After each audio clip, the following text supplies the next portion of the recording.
वही हरियाणा में विधानसभा चुनाव की यात्रा हमारी लगातार चल रही है। हरियाणा के चुनावी दंगल की चुनावी यात्रा आज हम लेकर पहुंचे हैं नलवा हलके में। और नलवा हलके में सबसे पहले एक उम्मीदवार है जिन्होंने घोषणा की है चुनाव लड़ने की।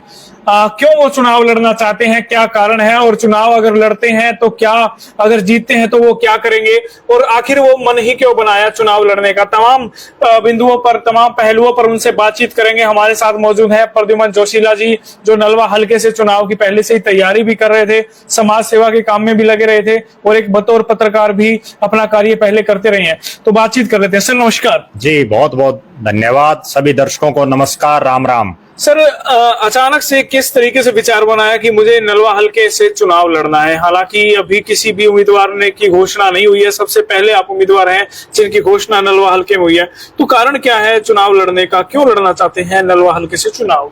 देखो 2009 में नलवा में पहला चुनाव होने के बाद यहाँ 3 चुनाव हो चुके हैं और 2 लोगों को नलवा की जनता ने अपना नुमाइंदा बनाने का काम किया, लेकिन दोनों ही नेताओं ने इस विधानसभा क्षेत्र में विकास के नाम पर कुछ नहीं किया। यहाँ ना गलियां हैं, ना सड़कें हैं, ना स्वास्थ्य की तरफ ध्यान दिया, ना शिक्षा की तरफ ध्यान दिया, और सबसे बड़ा मुद्दा रोजगार की तरफ इस इलाके के नेताओं ने कोई ध्यान नहीं दिया। ना केवल जो लोग 2 जीते उनका, बल्कि जो लोग यहाँ सत्ता में रहे, बेशक वो चुनाव हार गए, या जिन लोगों ने भी यहाँ से चुनाव लड़ा, उन तमाम लोगों ने भी किसी तरह की कोई इस क्षेत्र में विकास के नाम पर काम करवाने का काम नहीं किया।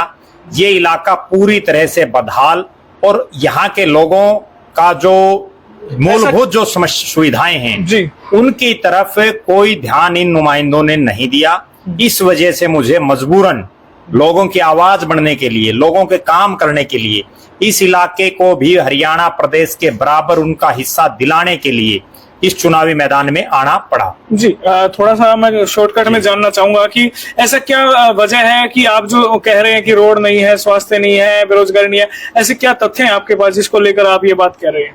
देखो, मैं कोई भी बात बिना तथ्यों के नहीं कहता। इस विधानसभा का मुख्यालय नलवा गांव है। नलवा को जो रोड जाता है हिसार तो शाम का रोड, 5 साल में उससे बदहाल रोड कहीं मेवात में भी आपको नजर नहीं आएगा, जिसको हरियाणा में सबसे जो पिछड़े हुए जिले हैं उनमें माना जाता है।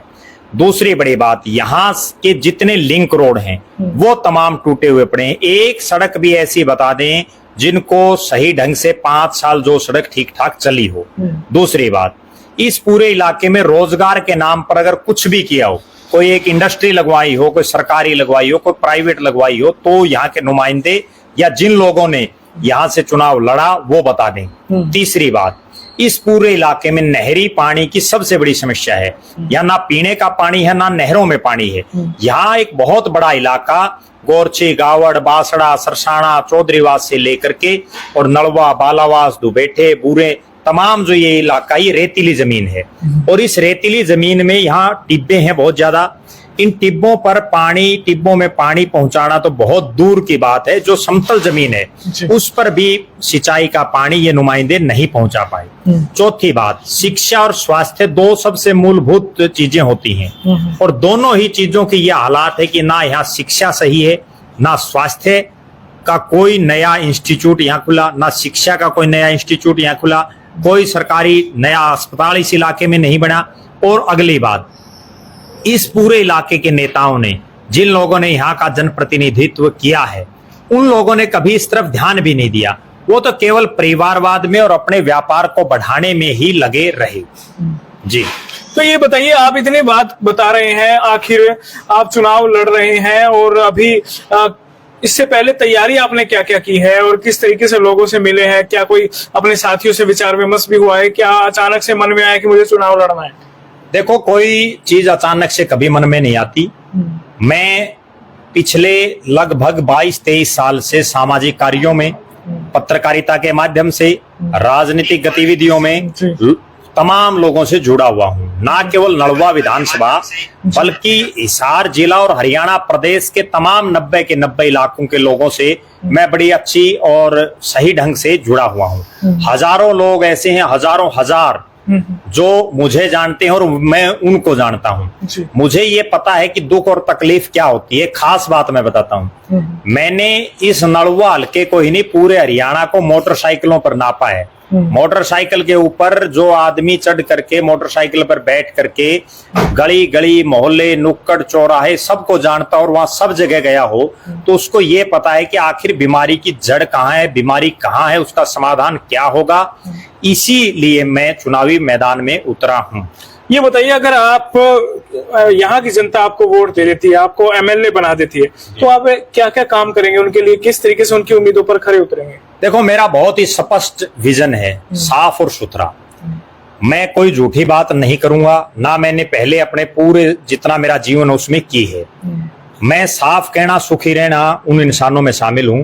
मैंने एक नारा दिया है, हल्का नलवा की पुकार, सादा जीवन उच्च विचार, हर खेत को पानी, हर हाथ को रोजगार। सबसे पहला काम मेरा ये है कि मैं इस इलाके में 2 बहुत बड़ी इंडस्ट्री लगवाने का काम करूंगा, जिसमें 10-10 हजार लोगों को यहाँ रोजगार मिले। और ऐसी इंडस्ट्री लगवाऊंगा जो लोग, चाहे वो सरकार के माध्यम से, चाहे वो प्राइवेट, क्योंकि बहुत बड़े बड़े जो उद्योगपति उनके साथ भी मेरे अच्छे संबंध हैं, उनके माध्यम से। उसका कारण ये है कि इस इलाके के में बेरोजगारी बहुत ज्यादा संख्या में है। यहाँ के युवा 10-10, 15-15, 20-20 हजार की नौकरी के लिए दिल्ली, गुड़गांव, फरीदाबाद और बॉम्बे जैसे शहरों में जाते हैं। उनको यही 20-30, 40 हजार रुपए की नौकरी उपलब्ध करवा के, ताकि वो शाम को अपने परिवार, अपने बच्चों, माता पिता के साथ अपना गुजारा कर सकें, उस तरह की एक सुविधा इस क्षेत्र में लाऊंगा। अगली जो बड़ी बात है वो ये है कि मैं विधायक बनने के बाद मेरा दूसरा सबसे बड़ा मिशन ये है कि इस इलाके की जो जमीन है, खेतों की जो अनुपजाऊ जमीन है, जिस पर पानी नहीं पहुंच पाता, और जो समतल जमीन है जहां पानी वहां भी नहीं पहुंच पाता, 1 इंच जगह भी खेती की ऐसी नहीं छोड़ूंगा जिस पर पानी ना पहुंच पाए नहरों का। उसके लिए इस इलाके में एक बड़ी नहर निकाल करके माइनरों का जाल बिछाया जाएगा। ये 2 मुख्य मुद्दे हैं। उसके बाद शिक्षा, स्वास्थ्य से संबंधित नए नए इंस्टीट्यूट यहाँ खोले जाएंगे। एक इस इलाके को स्पोर्ट्स हब बनाया जाएगा, क्योंकि यहाँ स्पोर्ट्स के बहुत बड़े बड़े खिलाड़ी हैं, चाहे वो मंगाली गांव की बात करें, रावतखेड़ा की करें, कैमरी की करें, नलवा की करें, तमाम गांव में यहाँ जो है खिलाड़ी हैं। तो यहाँ स्पोर्ट्स का एक बड़ा हब बनाने का काम किया जाएगा। सर, ये सुनने में तो बातें बहुत अच्छी लगती हैं, लेकिन क्या ये प्रैक्टिकल है? क्या ये जमीन हकीकत पर हो पाएंगी? अगर हो पाती हैं तो आप बतौर एक समाज सेवी पहले क्यों नहीं इनको करते? देखो, एक समाज सेवी आदमी सिर्फ जो लोग सत्ता में बैठे होते हैं, जो यहाँ के नुमाइंदे होते हैं, उनसे केवल रिक्वेस्ट कर सकता है या उनके ऊपर धरने, प्रदर्शन, जुलूसे करके एक दबाव बना सकता है। मैंने अपने जीवन में, जब मैं 13-14 साल का था, 2001-2 में कंवारी गांव में एक बहुत बड़ा जल को, पानी को लेकर के, नहरी पानी को लेकर के 7-8 महीने तक वहां रोड जाम किया गया था। बहुत बड़ा आंदोलन हुआ था। और उस आंदोलन में उस समय के भवानीखेड़ा के जो विधायक थे उनको भी सरकार ने गिरफ्तार कर लिया था। मैं उस आंदोलन में 6-7 महीने वहां लगातार बैठा रहा। और इतनी कम उम्र में जब भवानीखेड़ा में वहां चौधरी ओम प्रकाश चौटाला जी की सरकार थी, वहां किसानों पर लाठियां बरसाई गई, वहां भी मैं उस आंदोलन में शामिल था। उसमें 200 के आसपास लोगों को जेल में भी भेजा गया, जिसमें तत्कालीन विधायक रामकिशन फौजी भी शामिल थे। तो उस पूरे आंदोलन में मेरा बड़ा अग्रणी जो एक युवा एक के तौर पर मैंने काम किया। उसके बाद अब भी, चाहे वो नहरी पानी की बात हो, हिसार तो शाम से लेकर के कैमरी आर्यनगर से लेकर के, या हिसार से शाड़वा का रोड हो, हिसार से काबरेल का रोड हो, तमाम जो रास्ते जो नहीं बने सड़कें, उनको बनवाने के लिए भी मैंने लगातार दिन रात मेहनत की। लेकिन जब इलाके का जनप्रतिनिधि नाकारा हो, इलाके का जिन लोगों ने इलाके से चुनाव लड़े हों वो लोग जब नहीं चाहते हों, उनकी इच्छा शक्ति नहीं हो, तो एक सामाजिक आदमी बहुत कुछ नहीं कर सकता। इन्हीं को लेकर के मैंने राजनीति में पदार्पण किया है। और मुझे पूरा यकीन, विश्वास और भरोसा है कि नलवा विधानसभा क्षेत्र की बहादुर जनता अपने बहादुर बेटे, अपने भाई को चुनाव जिताएगी। और चुनाव जिताने के बाद मैं ये दिखाऊंगा कि विकास क्या होता है। विकास केवल गली और नाली पर पत्थर लगा देने से नहीं होता।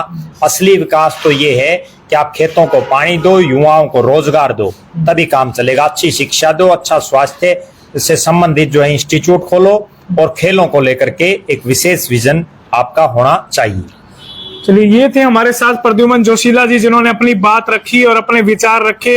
इन्होंने कहा कि भाई मैं क्यों चुनाव लड़ना चाहता हूं, वो भी इन्होंने साफ तौर पर मकसद बताया। और अब जो है ये जनता से अपील भी कर रहे हैं कि क्या अपील कर रहे हैं, किस तरीके से अपील कर रहे हैं, वो इनसे जान लेते हैं। तमाम दर्शक देख रहे हैं, अंत में क्या अपील करना चाहेंगे? मेरी यही अपील है नलवा विधानसभा क्षेत्र की बहादुर और सम्मानी जनता से कि इस बार के चुनाव में जो धनाढ्य मठाधीश आपके बार बार वोट को ले जाते हैं, उन सब को दरकिनार करते हुए एक साधारण किसान को, एक साधारण किसान के बेटे को, एक आम परिवार के साथी को, जिसको आपकी दुख और तकलीफों का ज्ञान है, जिसको ये पता है कि आखिर समस्या कहाँ है, तभी तो उसका समाधान होगा, ऐसे अपने साथी प्रद्युमन जोशीला नलवा को ज्यादा से ज्यादा अपना प्यार, साथ, सहयोग, समर्थन और आशीर्वाद दे करके जिताने का काम करें, ताकि नलवा विधानसभा की यह आवाज जो अब तक केवल परिवारवाद में रह गई थी, वो परिवारवाद से ऊपर उठ करके और हरियाणा प्रदेश के राजनीतिक गलियारों में गूंजे।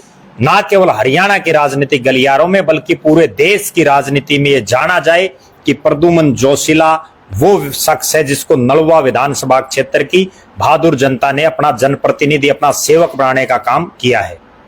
धन्यवाद सर। ये थे हमारे साथ प्रद्युमन जोशीला, जिन्होंने अपने विचार रखे। आपका क्या कहना है इनके विचारों पर?